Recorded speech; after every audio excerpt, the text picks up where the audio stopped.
What's up, everybody? Welcome to Inside the Game, your one source for everything cool in video games. You can always be a part of the show by going to insidethegame.ca or hitting us up on our Discord channel, where there you can leave your clip and be the highlight of the week. Now, coming up on this week's show is back again. It's another season of Call of Duty. We're talking about the single player and the multiplayer, and of course, we're checking out zombies. We also have on this week's show PACMAN. Yep, something you've never seen before in the world of PACMAN. But before we get started, here it is. It's the Inside Scoop.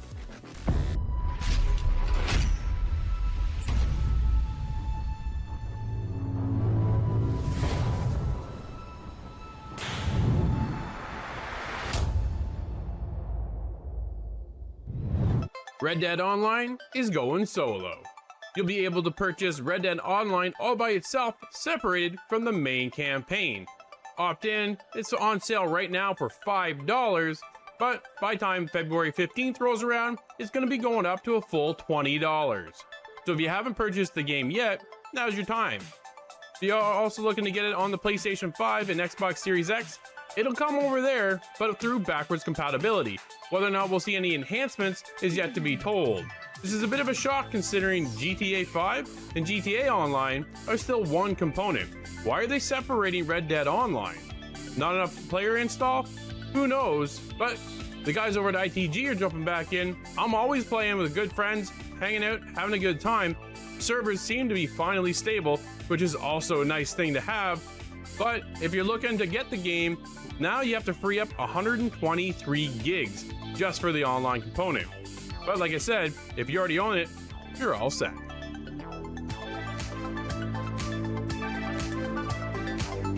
Microsoft's still in the early stages of rolling out their xCloud game streaming service, and let me tell you, it's definitely a really cool technology just to be able to grab any mobile device, log into my Xbox app, and start streaming games with no console whatsoever, using touch controls on my phone or hooking up a Bluetooth controller right to my phone or tablet. And it's just a really awesome feature to be able to have kind of integrated into the Microsoft Xbox world. And recently Phil Spencer was actually in an interview and was saying that they're going to be teaming up and actually putting Xbox app on Smart TVs, which is going to be a really cool feature because that basically means you don't need a console, all you need is a TV and a controller, and you're going to be able to hook things up and start playing games. And they didn't say exactly when this year it's going to be happening, or sorry, next year. It's going to be rolling out sometime in 2021, but it sounds like it's going to be sometime probably early 2021, because earlier this year actually xCloud and Microsoft teamed up with Samsung for a bit of promotion when xCloud first launched. So, I mean, if there's already kind of a relationship there, there's a really good chance that they're probably going to be bringing that xCloud service to Samsung TVs possibly, and then, you know, who knows kind of where they're going to go from there.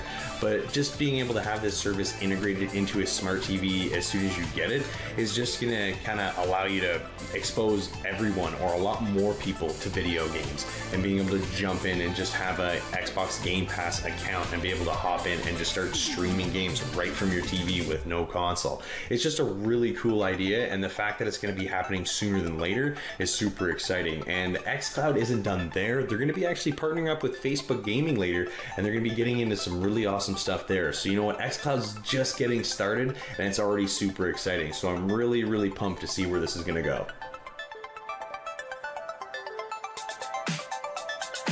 So the new consoles have finally come out, and it's actually been a couple weeks already. And for the most part, I think the feedback has been pretty good. And personally, I can say that the Series X has been, for the most part again, a pretty good experience. There have been a couple hiccups with my console, but that's to be expected with any sort of new hardware. And ultimately, I'm very impressed with the speed and just the overall graphic fidelity increase that I've experienced so far. But there has been some rumors and some actual video proof that the PS5 actually looks better than the Xbox Series X right now on quite a few games. But if you're worried as an Xbox owner or someone who's maybe looking into that console, you really have nothing to actually be worried about. Now, you're probably wondering what the heck. Xbox said that they had the most powerful console moving into this generation. And on paper, that's absolutely still true. So, Digital Foundry actually got an interview with Phil Spencer and kind of asked them about this. And Phil Spencer gave us a pretty good explanation on why that might be. So what Phil Spencer kind of explains in very basic terms for all of us is that developers, they get this thing called a GDK, and Sony, they've had theirs available for the PS5 for over a year now. So what this is, it's a game development kit, and basically it's a handset of tools to build and craft games at its full potential for the console.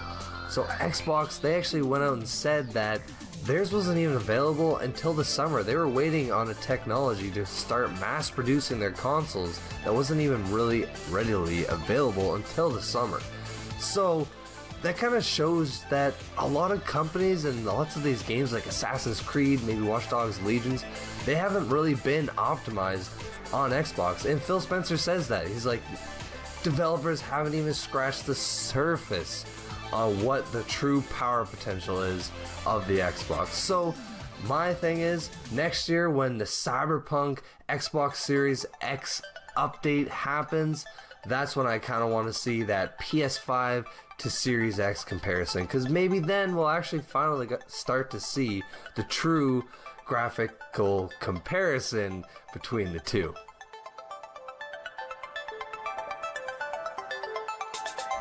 This game has been delayed 3 times now. It was due out in April the 16th, then got delayed till September the 17th, then got pushed till November the 19th, but hopefully December the 10th we should be playing Cyberpunk 2077 by CD Projekt Red. Here are a few fun facts that we know about this game so far. Cyberpunk is set in the future of California known as Night City, which consists of 6 big districts. CD Projekt Red said it's not going to be as big as the Witcher 3 maps, but one of the game dev has already clocked in 175 hours and still hasn't finished the game. In character creation mode, you can choose your character's gender, looks and traits. You can also create a backstory for your character that can also appear in a later conversation.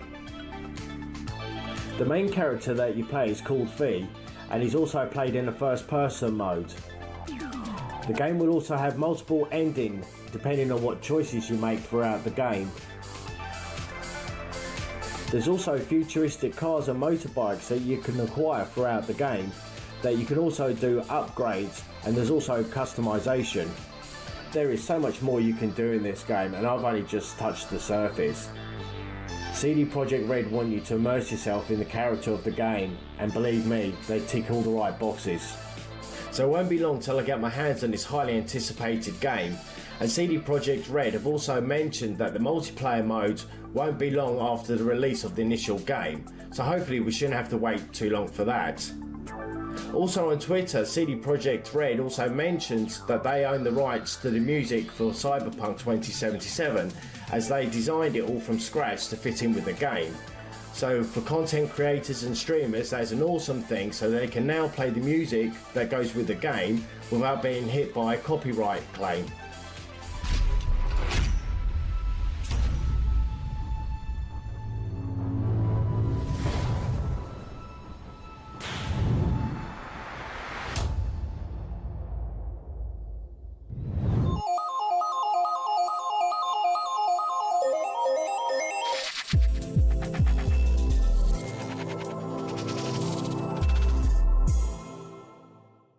Well, Scott, we're off to war. The Cold War. It was late January '68. We were a joint CIA-SOC task force embedded within the 3rd Marine Regiment near Da Nang. Scott, you and I jumped into one of the biggest titles this year. It's back again, Call of Duty, Black Ops Cold War. This dude was what a thrill ride of a campaign. You and I are checking out the campaign. Nate and Corey got the multiplayer all covered up. So we went in, we dove into this spy thriller. Man, this was an adventure. I had a great time playing this game. What did you think of it? Yeah, this was quite exciting to get into because it's, the 1960s to the 1980s. It's the Cold War era. Everything looks a little different, and it plays a lot like an action movie. It's funny enough, you say the spy thriller. It's exactly that, a spy thriller movie, but with that, the tried and true Call of Duty gunplay that we've come to be used to, and it plays really well, and the storytelling aspect is something that really excites me when it comes to the Black Ops storyline. So I was really excited to jump on into this one. No, absolutely. I was hooked the minute it started. And sometimes Call of Duty, I found over the few years, have been a little bit hit or miss, right? But coming back into Black Ops Cold War, man, the minute that game started, it was nothing but action the entire time. It was so cool. I couldn't put it down. It had these spy stealth elements to it, and then it had to the point where you're invading like a KGB office, and the way you actually customize and pick your character at the very beginning of the game, it was, I thought, really, really cool. You were able to pick whether or not you wanted to be MI6 or CIA or KGB, and you're like, man, dude, I was hooked. I love the spy thriller genre, and from this being right implemented into the game so quickly, so early, it was instantly there. But you definitely did have the sense of, okay, now we're into this open part, here they come. Now we're back into that Call of Duty tradition of just blow everybody away and then move on to the next place. Yeah, it was really interesting how the different levels play out. Some of them are more slanted towards that stealthy spy approach, but then there are definite moments where the car stops, the gloves come off, and it gets back into that Call of Duty steamrolling effect, the gameplay that everybody knows and loves. And I have to say, in this one, the gunplay works out really well. I did not really have any issues when it came to finding weapons, traversing the map, finding where to go. It was all really well laid out, and it flowed in such a way like a movie would, where it's a logical next step, but the change of scenery really makes each one memorable.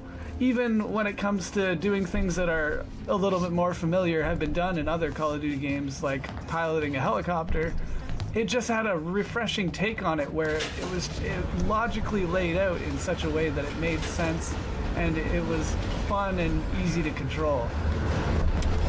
As soon as the train slows down, you and I'll jump off. Hart, Lazar, wait till the next stage. God, as much as I was hooked, there are definitely a couple hiccups along the way. I was talking with Nate and Corey to the point where it was actually shutting down on the Xbox Series X, which is a bit of a concern moving forward. Probably some bugs are going to be worked out and tweaked in the near future. However, for me over on the Xbox One X, I was still having issues as well. The fact that when you would get into a cutscene, the cutscene would chug. I was blown away the fact that the game is such a story point, and the way it's told is so story driven, and you're immersed into the game, and then you get to a cutscene, which is probably one of the most notable times when the story unfolds more, but it lagged the entire time, or at least for a good portion of it. There would be audio would keep going, and then there'd be no audio, and it would be just the cutscene, or the cutscene would play out in a like slow motion, and then it would have to catch up to where they were speaking at the time, and it would go like fast forward, be like the movement of two and a half times the speed. I was just, what a mess of a cutscene. And it was every cutscene. Sometimes I'd have to quit, restart it, and then the cutscene would play fine. But for a lot of it, I was having one major issue after another, and this is the cutscenes. The gameplay itself, not an issue whatsoever. But the cutscenes, for some bizarre reason, were just lagging out the entire time. And then the audio, the audio is good, but the audio level spikes. 1 minute the conversation is quiet, everything's chill, and then you have to turn down your audio because when you get into the gunfire, it is so loud. And I was just like, the audio level is just kind of like a roller coaster, Scott. It was up and down, man. There was no kind of happy medium for it. I just found I was either turning up my TV, or I was turning down my TV, or turning up my headphones, or turning them down, one or the other. I was never able to just kind of put it on and let it go. Yeah, I experienced a little bit of those technical hiccups as well, where definitely the cutscene lag would get in the way and be really annoying, and I'd end up skipping it the first time around. But it sounds like you were having a lot more issues than I was. except when it comes to the Series X. Mine as well does just decide to turn off sometimes while I'm playing this game. And that's a really frustrating thing, but I think that's a software issue related to this game. We're going to have to talk more with Nate about the technical aspects of the Series X and hope that, you know, we're all experiencing the same kind of thing. But I didn't have any sort of audio issue in my side of the game, but it was very well explained, at least in the gameplay kind of segments where you're able to talk to your other teammates and you're able to kind of collectively get the storyline out of all these different characters. That worked out really well in place of the cutscenes for me. But Sure. I also had another technical issue where my save game data just got deleted out of nowhere. And I'm not sure what caused that, but that was really disheartening because this game is very exciting, but each level that I played, I sunk a lot of time into. I explored and I tried to get all the collectibles, and I really was taking my time with the game. So that was a bit of a letdown there.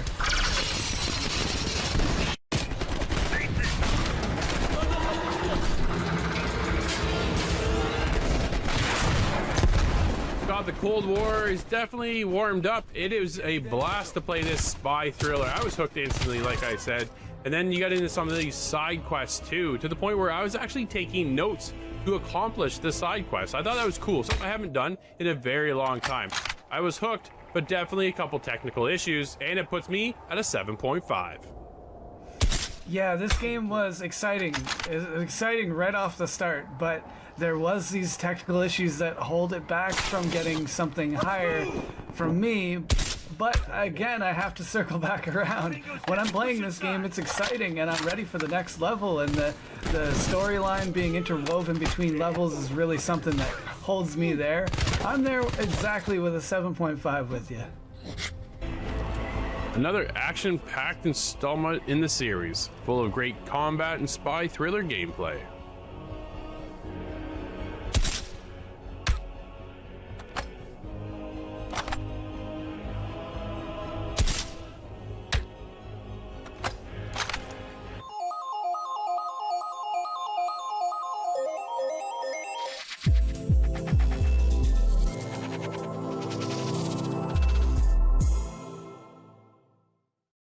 Scott, did you see this one coming?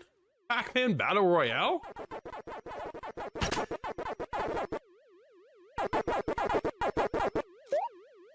Scott, you and I grabbed our Stadias to jump into the world of PACMAN Mega Battle Tunnel. It's quite the little title for this one. It is the latest step into the world of Battle Royale, and we're playing none other than PACMAN himself. What'd you think of this game over on Stadia? Well, this one was a surprise for me. I've been making the joke for a while now about what the next Battle Royale game will be. Ever since Tetris 99, I just kind of think that's the future of a lot of the older titles. Sure. And we got to see Pac-Man used in that space. And I have to say, it plays pretty smoothly. It's the same Pac-Man that, you know, we all are familiar with. Yeah. But there's the option to go into somebody else's world, potentially eat them and their ghosts and their points, and be the last Pac-Man standing. Yeah, It's a refreshing take. It's definitely a new spin on Pac-Man that I don't think a lot of us were expecting, myself included. So as you touched on, Scott, yeah, you basically are trying to be the last one standing. There's two different modes you can play. There's Challenge, where you go out and set the points and go and you gather other resources or rewards for unlocking certain challenges you're faced with to gather points that you can then spend your currency on customizing your own Pac-Man and making them look differently, or their own home screen kind of thing. Or you can go where I went, and that's where I spent most of my time, is in the Elimination Mode, which is essentially the Battle Royale part of it all, where you're able to bounce from one lobby into another. Be mindful of the Pac-Man that's over there, because, well, if they're ready to eat the other ghosts, well, that means they can also eat you. That becomes a bit of a problem because that's 1,200 points that goes to their side and not yours. So if you're able to outsmart them and able to chomp on those guys as well as the ghosts and collect all the other points that you're able to get there, you have two ways of winning. One, being the last one standing, with all your points, or 2, chomp and eat the last Pac-Man. And I thought it was a very cool, unique spin for Pac-Man, and I was able to be there for actually a while, but it gives me that sense of you can bounce in. You got 5 minutes, Scott? Dude, play around a Pac-Man, and then you're bouncing out. It kind of reminds me of the old mobile days where you're standing in line waiting for something and you just grab your phone and play. Pac-Man kind of gives me that sense, but also the ability to then just stick around as well. I've been having a blast playing Pac-Man, and you know what? I've actually got a few wins too. Yeah, it's exciting. You wouldn't think Pac-Man being competitive would work out so well, but it actually does lend itself very well to that kind of competitive nature. You can just go into the challenge mode and kind of complete your dailies, so to speak, your challenges, and clear those off. But you always run the risk of just colliding with another player that's way more aggressive and just invades your area. And that has led to a lot of excitement. And you're right about the kind of stop and start play. It's very easy to throw 5, 10, 15 minutes into this game, and you feel like you're actually playing a lot. There's a lot to be done. And I think it's just a nice blend of something from the past, not really tweaked, but paired that with some of the more modern online abilities like the Battle Royale, and you get this brand new flavor of Pac-Man. It was really interesting for me to jump in, and the Stadia, I have to say, is presenting it pretty well. I haven't had any issues related to any Stadia, connection issues or anything like that. Everything seems to be working out really well. Nope, absolutely.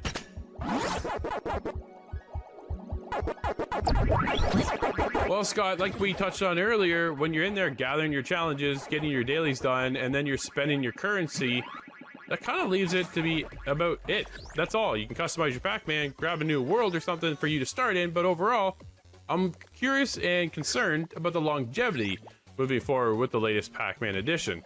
And for $26, me, it tends to be just a slightly overpriced by about $6. I think a $20 price tag would have been perfect. I think that would have been the sweet spot. But overall, I'm a little nervous moving forward for how long. That we need more content, I think, to keep us coming back. I'm almost tapped out, spent all my money and all the currency on the things I wanted. So what else is there left for me to do except play another round of Battle Royale? Which in itself is fun, but only for so long. It'll definitely be interesting to see what kind of updates come, and if they do decide to add more to the marketplace or change up the map types. Because there's a lot to pick from the older Pac-Man series that I think they haven't quite brought out yet. So I'm curious to see how that works out myself.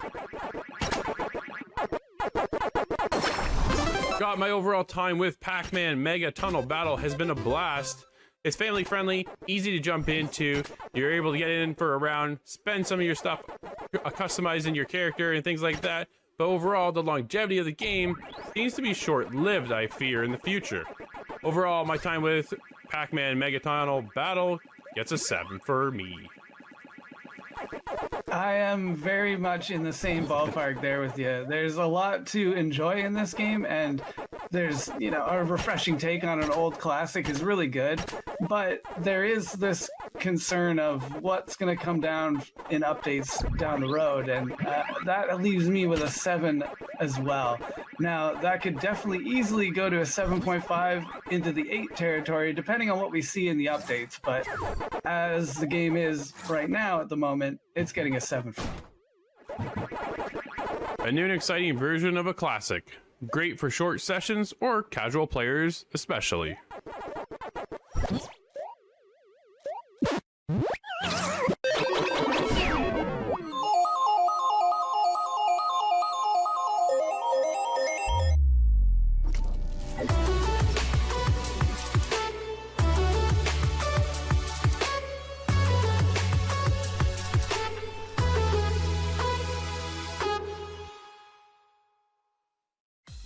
Well, guys, we've seen the rise starting of the streaming services. We've seen Google Stadia come out. We've also seen Xbox now bring Project xCloud into the market as well. What do we feel the future of streaming is going to be when it comes to the world of games by the year 2025? Kind of opens the doors for a lot of opportunities, Corey. What do you think? Well, you know what? I think I'm going to go back, just over a year now when Scott and yourself were talking about Google Stadia and pre-ordering, and you guys wanted to be on the forefront. You guys wanted the Founders Edition of Stadia. And I know Nate and myself were kind of like, we'll let you guys get it. You let us know how that is, right? Yep, sure. So, because cloud gaming was so new, it seemed kind of far-fetched even, right? Like, how can this all happen when we've always needed these consoles in our houses to be able to play these games? Yeah. And then, you know, fast forward a year now, Stadia's been out, and then Microsoft comes in with Project xCloud, which now basically operates in the exact same way, other than the fact that you can now access it via your Xbox or, you know, anything, your mobile device. And it's amazing where we've already come with it so quickly, and we're just kind of getting into it, right? Like, I mean, you say 2025, you know, I feel like by that time, that's when things are really going to start to explode, because we're starting to get the technology now that's allowing us to stream games from any device from anywhere in the world. I mean, being able to play a game on my phone, especially nowadays with the phones we all have as smartphones, we have computers, we have big batteries in these phones. We've gone from having, you know, big phones down to small phones. Now we're all back to big phones again with big screens. So, you know what, I know not every game's, you know, optimal for the mobile platform, but there's a ton of games. And I know Xbox has done a pretty good job with xCloud pointing out what games are really good for touch control or mobile driven games, right? So I only can see these libraries for both Stadia and Xbox growing, you know, as the years go on. And it'll be interesting to see how we get, you know, how quickly we get certain AAA titles, you know, right to the cloud services, whether it's, you know, right on Stadia or things coming straight to Xbox. So honestly, going forward, I think the doors are just opening here. We're just on the horizon of what cloud gaming is, and like there's a ton of people out there that don't even know what cloud gaming is. So the fact that we're making a video like this and even just starting the conversation, I think is what's going to help drive something like this moving forward. And I'm going to throw it to somebody that's got a little more experience, especially with the Stadia. And Scott, what do you think this is going to be like in a few years? Well, I think you're correct about this is just the tip of the iceberg, and we're going to see a whole lot more growth. We've seen a lot of AAA games come into Stadia now, and they're working at just like prime specs and showing off the graphical capabilities, even on an older machine. There's a lot of kind of futuristic gaming happening already. And just opening up a browser for Stadia, it really takes no taxing on your system at all. You can just put out this really good game and have no hardware for it. I think it's a logical next step for a lot of the different game publishers to make it optimized for that kind of a setting. And I think it's only a matter of time. There's a lot that can happen in 4 years. But if we're already seeing Xbox jump into this new market, that tells me that they're detecting the money that's going to be involved in that. And I think they're seeing the dollar signs and acting accordingly. It's really exciting to see what's going to happen next, because Stadia and Xbox, they could be the Coke and Pepsi of the arms race, so to speak. But what's going to be the next kind of company to jump in there? You know, what AAA studios are really going to push these things? And I'm really excited to see that, because I've had a great time with Stadia so far. So I can only imagine that in 4 years, it's going to run a whole lot smoother. Yeah, man. 4 years from now, that's a good question, Drew. Where do I see it? I think it's going to be pretty huge. The mobile market, it is, it's one of the biggest markets, if not the biggest market for video games in general. Yeah. So the fact that you're going to be able to kind of stream, your Game Pass or Stadia's massive library that's forever increasing, it's totally going to be huge. Now, I do see a potential for maybe more of a VR aspect where it doesn't get that big. It kind of has this crowd that's into it, but doesn't really gravitate to it. Like a niche me market? Personally, like a niche. Like I don't know necessarily see myself using it too often, but I can't speak for myself for 4 years. Maybe there will be times where I'm going to be wanting to use my phone, where I'm waiting somewhere or doing who knows what, Yeah. No, I think you're right, Nate. I think there's a couple of opportunities that's changing. Honestly, look at how you watch movies. We all stream it, right? We're all on Netflix or HBO or Crave or whatever your using as a platform to stream your movies, your TV shows, and that's now become the future. A lot of people cut cable and have gone to these OTT platforms instead and gone over to these services. That's how Xbox is starting to set themselves up for the future. PlayStation, we haven't heard anything about yet. They're probably lingering on some R&D right now, figuring out what their next step should be in this. And Google's come out first and said, hey, we're all in. Oh, my phone just kicked in. See, there's Google always listening, right? Because they know what the future's looking like because they can figure it out because they've already jumped in. Now, Scott and I bought day one, and a year later, we've seen a lot of improvements. After talking with Jack Buser over on our show, a lot more improvements are on the way. They have a ton of games coming too. Google is behind this 110% because they feel this is the future. The idea of Stadia was such a future insight at the time, and then the minute we jumped in, like when we played Destiny, or you guys were playing Call of Duty, for example, right? All of a sudden, you guys are hit with an update, and if I just grab my Stadia controller, I literally just turn it on, and away I go. I'm able to play. I don't have to download anything. I don't have to install anything either. This is the beautiful part about streaming platforms. And this is where Stadia has that advantage moving forward because no longer am I waiting. There's a load time to load into the game. I'm not loading and waiting for a download or an update or an install base of some sort. It's already there on the system. And that's where the future of this gaming is going to be. I think that's how Stadia got in. And that's what they're looking at and how they can captivate their audience to start to grow their fan base. I know they've got me, they've got Scott hooked already. And yes, we're still gaming on everything under the sun. But we also can see the future of streaming becoming more of a mainstream platform than having this console in your living room. When's the last time you bought a console for $275? A brand new console. You've never done that. Stadia did it first, right? So that's one of these things. No longer do I have a box in my living room. I have a Chromecast that attaches to the back of my TV, and away I go. Now I can go from my TV to my PC to my phone and continue on. So there's so many other options now to not just go, oh man, I gotta go home to play this game.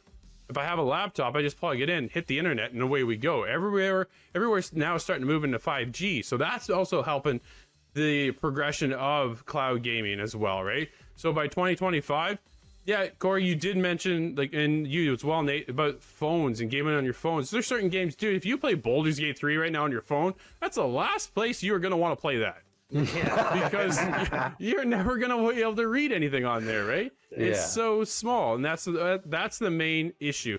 But if you have a tablet or your iPad or a laptop, now that makes a huge difference, and you're able to take that on the go, connected to 5G, and you're all set.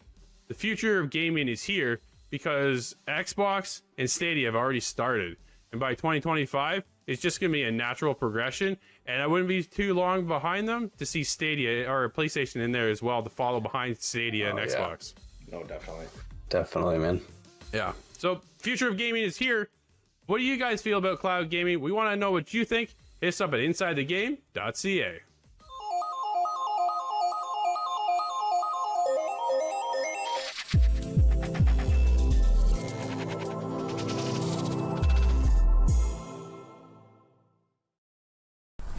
For this segment, I'm reviewing Call of Duty's Black Ops Cold Wars, that's a mouthful, multiplayer, so hope you enjoy this one. Hostile care package inbound.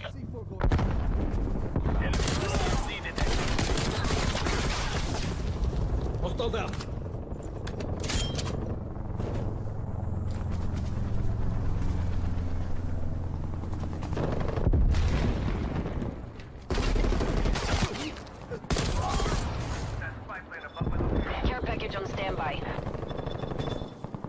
Alright, so hopping straight into the multiplayer, they have added quite a few new things, nothing too crazy, but a few new modes and some new weapons, and it's pretty awesome to be back in that kind of 70s era weapons and just overall aesthetic feel.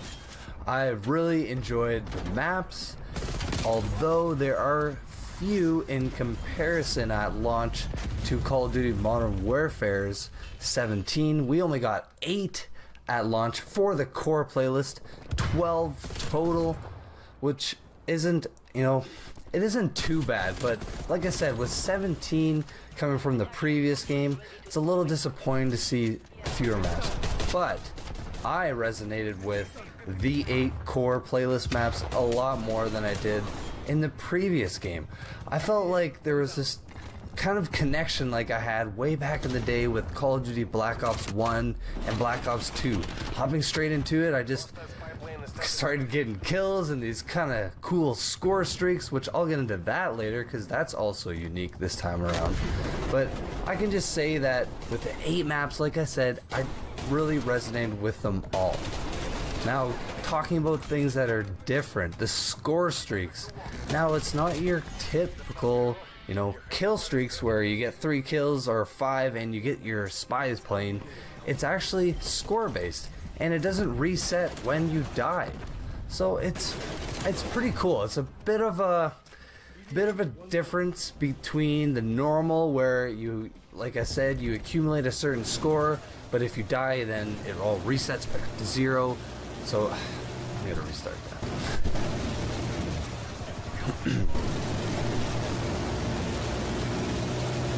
So getting into things that are different, starting things off, the score streaks.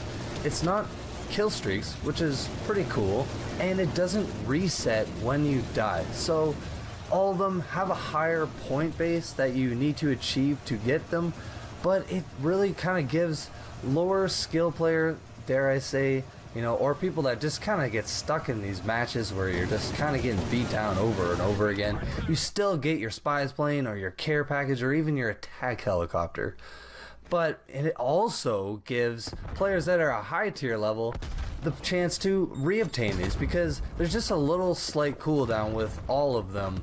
So it kind of gives these guys the opportunity to get, 2 chopper gunners in a match if they're still that good. So I've talked about everything that I've really liked. Now I kind of got to talk about some things I don't really care for. Now, one of the big things is on my Xbox Series X, this game has crashed at least 3 to 4 times to the point where it's completely powered down my Xbox to nothing, where I have to just start it completely right up from the beginning. So that is a little bit frustrating. You could tell that, in my opinion, they kind of rushed this. That Xbox, there's so many times where I'll go to aim down sight or something will be happening, lots of stuff, and it'll kind of just lag out, and it's not my internet, because when I look, everything else is fine, and I've reset my internet. I've uninstalled and reinstalled this game to maybe see if that was the problem, but no, it's just this game wasn't built that well on the Xbox, and that's kind of upsetting. And PlayStation, they have a whole ton of exclusive rewards, and they seem to be for about a year. So that's also a little bit frustrating. Like, a year is a long time. They kind of make it so it's irrelevant because what they want you to do every year is buy the next Call of Duty. So I don't know. That's a little bit frustrating, but it's not the end of the world because it's only really some exclusive timed XP events, a couple loadouts, and some 2-player zombies mode. So again, it's kind of frustrating, but I don't know. What are you gonna do? Well, what I will do is score this because all in all, I had a pretty good time with this. Some frustrating moments with all these crashes and some of these bugs. But honestly, coming off of Modern Warfare, I really resonated, like I said before, with these maps and just the guns and the overall feel. It feels like a good Call of Duty Treyarch experience. So I'm gonna have to give this one a 7 out of 10.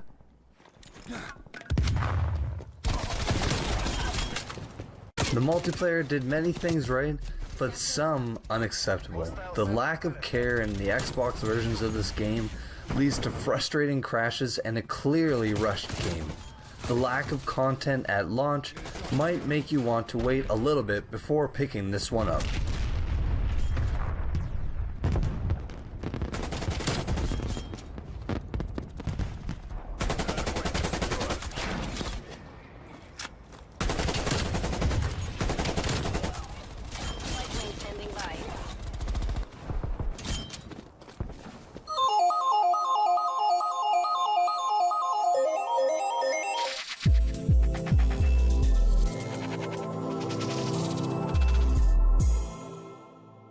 Scott, this week we're checking out a pretty story-heavy RTS RPG. Let's check it out.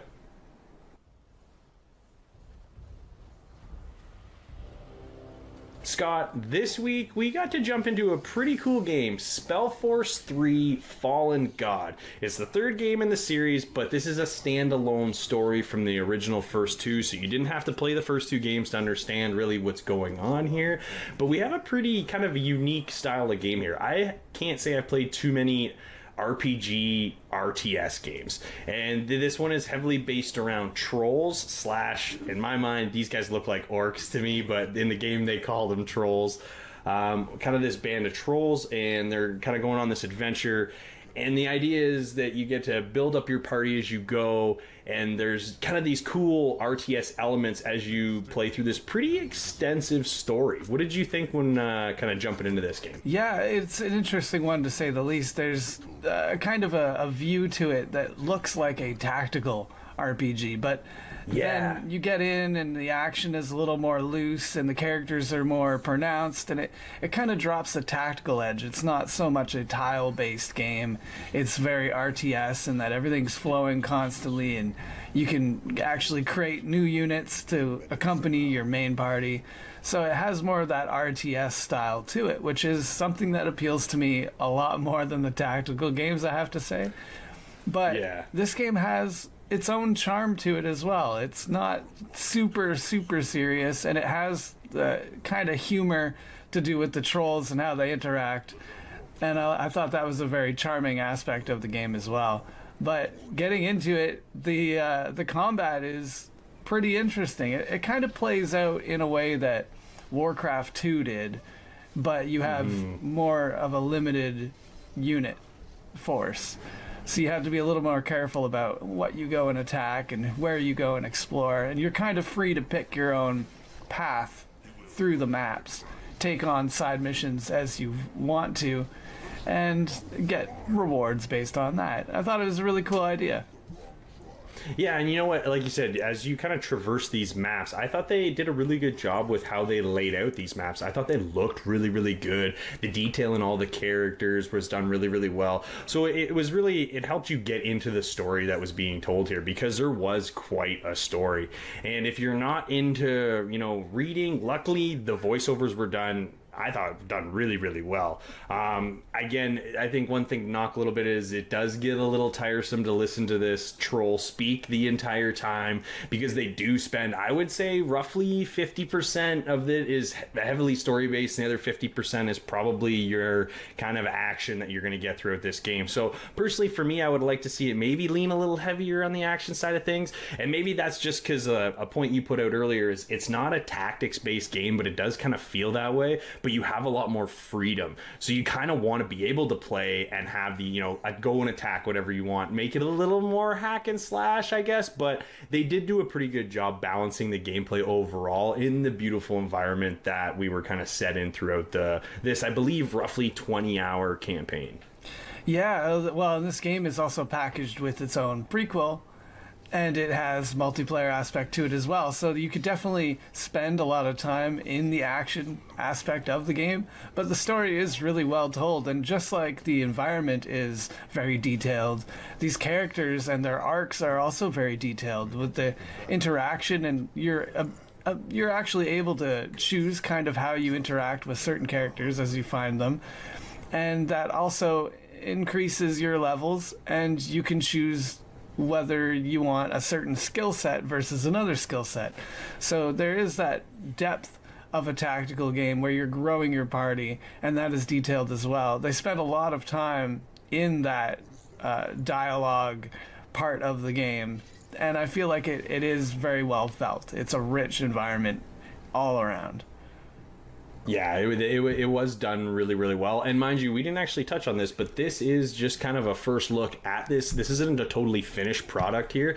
So I didn't run into very many graphical issues. I didn't get too many hangups as far as controls were concerned. I did find the camera slightly sensitive. I had to adjust that a little bit just for my personal preferences. But overall, I did have a pretty good experience with this iteration of Spellforce. Like I said, I've never personally played any of played the first 2 games, so it was nice to be able to jump into this story and not need any prior knowledge. But again, fans of this series I think are really going to enjoy checking out this new storyline with this new race.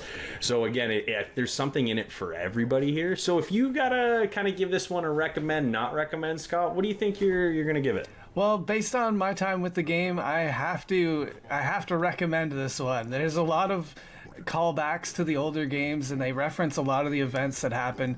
The action holds up, and the story is compelling. And so I have to say, if you're into an RTS kind of tactical view of a game, if that's anything that you can tolerate, this one will have something there for you. I would recommend for sure.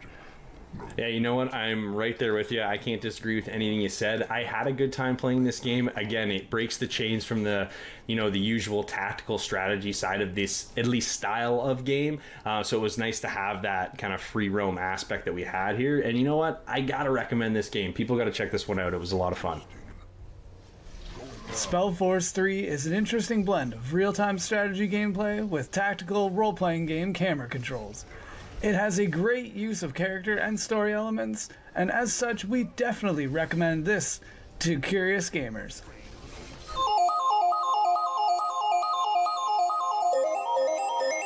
Well, it's been all Call of Duty this week, and, well, we're back with more. It's Call of Duty Black Ops Cold Wars Zombies mode. This was not my idea. Yeah, dude, I'm level 1. Yeah, you saw that? I haven't played, so I just started the campaign. I'm enjoying that. I'm glad I could help.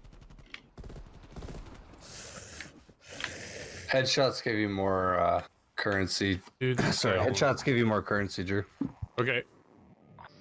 You gotta be able to shoot something first. Seriously, I've been standing here doing nothing. Don't worry, there'll be plenty of shooting very I'm soon. sure. There'll be lots of them. Wait till like the 3rd round. You know, open that door, Adam? We gotta do it right now. I don't think I have enough yet. Oh yeah, I do. Oh man, it's so different sitting this close. It's a whole new world. Why is it dark in here already? Why we gotta start like that? Because it's zombies, bro. No. Just wait. All right, I got max Just ammo. wait. I got a max ammo here.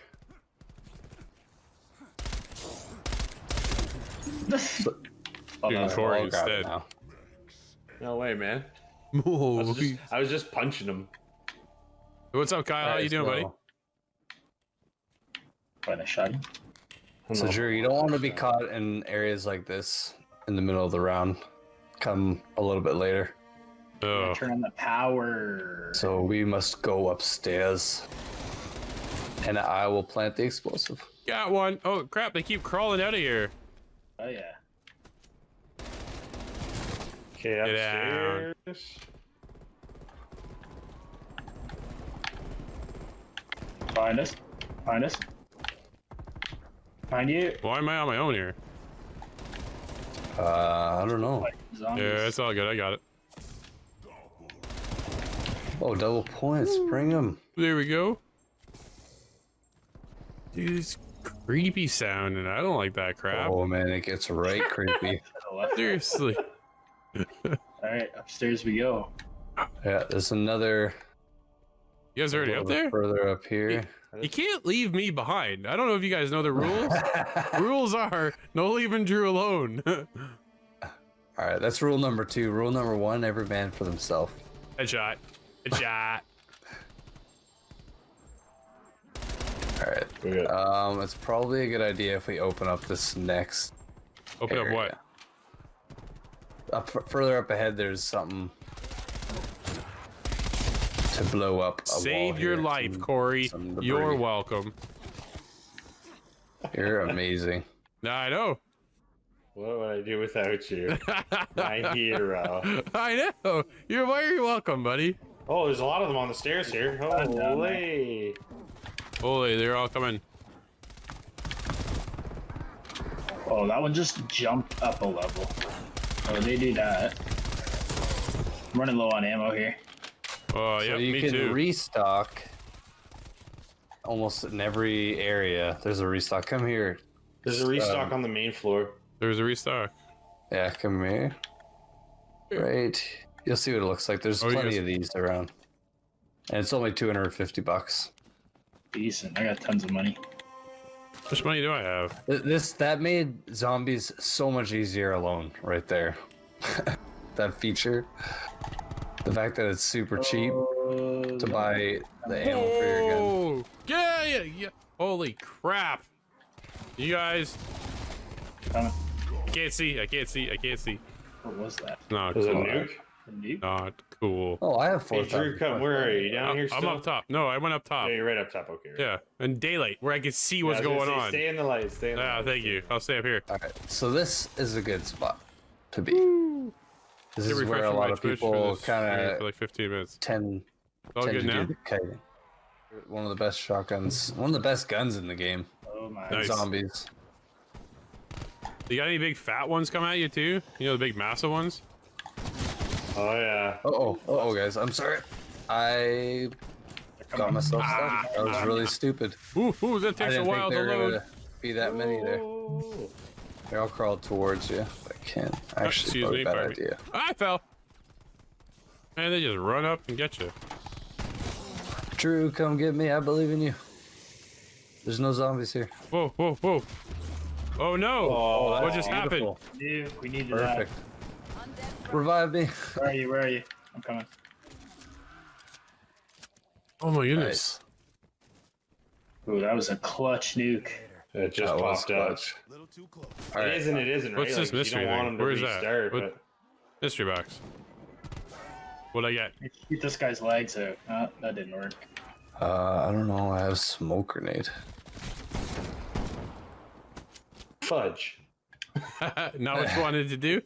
No, I just shooting his legs, but unfortunately, this guy's pretty slow. He's not too. Yeah. I shot him in the leg. Oh, he's still climbing. Come on. Where do we gotta go next? So we gotta go through here. Oh, he's still chasing me. That's okay. He's got me. He's chasing me. You guys figure out what you need to do. All right, you guys come with Oh me. no, he went back. He went back. Why do we gotta go down here? Oh, all right. Let's go quick. Follow me. Perhaps those were very popular at secret Nazi bases. Judging from the creature's transformation, the Nazis would No, not here. Not here. Not here. fully understand. Let's go. Go left. Good thing Omega Group decided to pick up where they left off. This way. This is a terrible place to be. Let's go this way. Whoa! So I want to I'm open unloading. up the door right here. Oh, so I'll be able to Ready? wait for games. Nice. All right, make sure you guys run. It's a really bad spot to be Oh, stuck wait. in. I'm the last So one. this is then. where the power is. Sorry, one more door, Corey. I got it. Up. Sniper rifle. Yeah, so now if we go upstairs, guys, you'll notice where we are. Nice. We're back. We're back at the beginning of the map. Grenade. So there's going to be a lot of guys coming Oh. from where we just ran. Oh my. Oh my god. Get me out of here.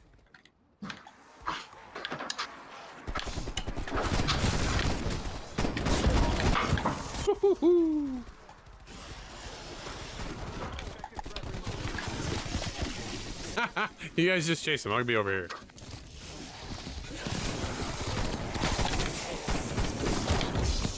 Whoa! Oh my goodness! I'm going down. I'm stuck on this. Oh, there's thing. so many. It's I got nuts. Oh, the stairs. Holy.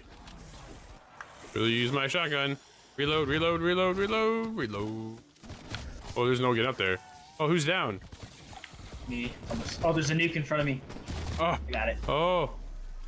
Nice. One is nearby, strike team. I killed one guy with my. I got you, boy. I got you. Oh, Man, I'm probably putting on the most intense face right now because all I'm trying to do is strafe and stay alive. How's the zombies so far? Busy.